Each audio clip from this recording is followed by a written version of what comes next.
This case confession narrates one of the most bitter and painful criminal cases in Iran, and perhaps its most controversial. A case that, no matter how you look at it, is filled with endless suffering and pain. Two boys, aged 16 and 18, who were ready for the execution of their death sentence, were taken with blindfolded eyes to the execution platform in public. The boys, who at the time of the crime were only 14 and 16 years old, each of them received 228 lashes before the execution of the death sentence. Can you believe it? 228 lashes. Those who witnessed the execution say they only heard the boys' voices during the first 10 to 15 lashes, and after that there was complete silence. Only the sound of the lashes could be heard, as if they had passed out. It is even said that when they were tied to the noose and lifted up, it was unclear whether they were still alive. This story narrates the most controversial case of a juvenile in the history of crime in Iran. Hello friends, welcome to the Confession channel. You are watching and listening to another case from our series of videos. The case of Mahmoud Asghari and Ayaz Marhoni.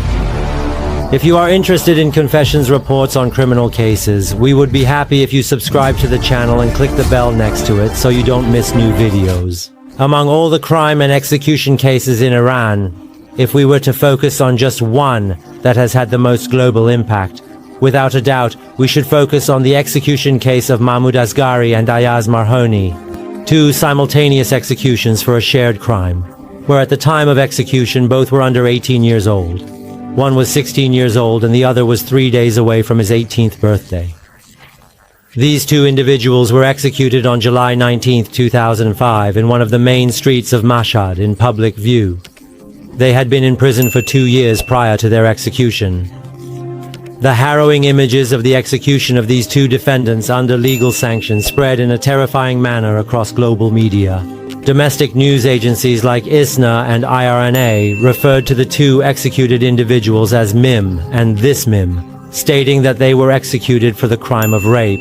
ISNA, by publishing images of their flogging and execution, wrote that these two were found guilty of raping a 13-year-old boy. What led to the issuance and execution of this severe sentence was that the crime was committed repeatedly and with threats to the young boy.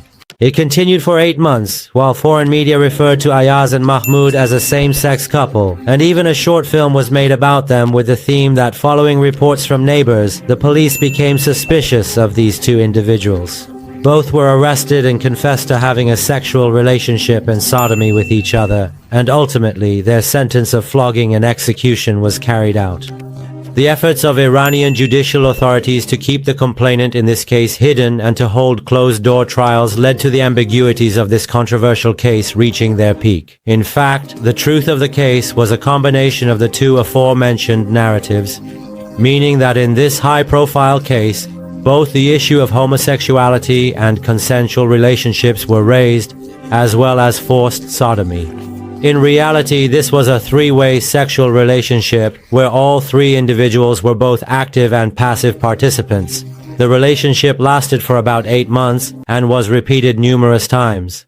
However, domestic media, due to the legal and regulatory frameworks within Iran, avoided mentioning the consensual sexual relationship and sodomy between adults and young people, instead emphasizing forced assault and the issue of forced sodomy. Foreign media used the term homosexuality and wrote that the relationship was consensual between the parties, and the judiciary executed these two individuals because they engaged in a consensual sexual relationship. Amidst this uproar, accusations and denials, perhaps the only thing that was not seen or given attention was that all three individuals, both the two who were executed and the one who was complicit with the others but took the position of the complainant and got away, were under the legal age at the time of the sexual relationship and sodomy. The one who took the position of the complainant in the case and claimed to have been raped was 13 years old. Mahmoud Asghari was 14 and Ayaz Marhoni was 16. According to the relatives of the executed families and the confessions of the accused and the investigations of the case, the main story was that these three teenage boys, who were not very far apart in age, engaged in a sexual relationship with each other. The relationship was consensual among all three and continued for 8 months. However, after 8 months, the matter was exposed and disputes arose among the families over who was to blame. Amidst this, a complaint was even filed against Ayaz, and because he was the oldest, it was claimed that he deceived the other two and engaged in sodomy with them. Ayaz Marhoni was the son of a war-affected family from Abadan who had moved to Mashhad years ago. They either migrated or were born in Mashhad. Learned. During the interrogations, he insisted that they all did it together. The argument escalates and the case is referred to the Mashhad prosecutor's office, and these 3 boys are sent to the juvenile correctional facility. All 3 were guilty, and it was natural that any punishment considered would be the same for all 3. But suddenly the game changes, and 2 prominent and influential lawyers from Mashhad enter the case in defense of the youngest boy, the one who was 13 years old, and file charges against Ayaz and Mahmoud for rape and forced sodomy. The 13-year-old boy who had a sexual relationship with Ayaz and Mahmoud was the grandson of a big merchant in Mashhad. When the scandal came to light, and the likelihood of serious punishment for the 3 on charges of sodomy increased, they claimed that he was merely the passive party and was silenced through threats and force, and the boy didn't say anything out of fear. Even though there was no evidence to support this claim, and the other 2, Ayaz and Mahmoud, stated that they had a consensual relationship. Armiya Asechmari, Pentithinim, Hateste, Anaichich, and even the young boy had been the active party in some instances. The course of the case and the court proceedings suddenly changed, shifting from the sodomy of several teenagers to rape and forced sodomy. On the sidelines of this case, it was said that the grandfather of the 13-year-old boy, who was an influential person in Mashhad, constantly emphasized that his grandson was a child and that they deceived him and must pay the price. There is no doubt that his grandson was a child, but we must not forget that the other 2 were also children.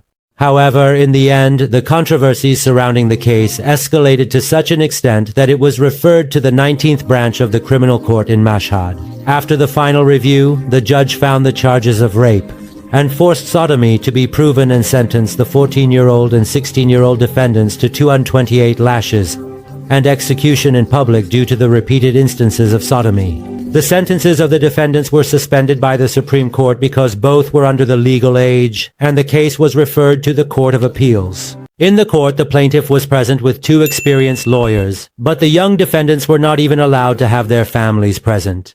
And ultimately, the initial court's verdict of lashes and execution was upheld.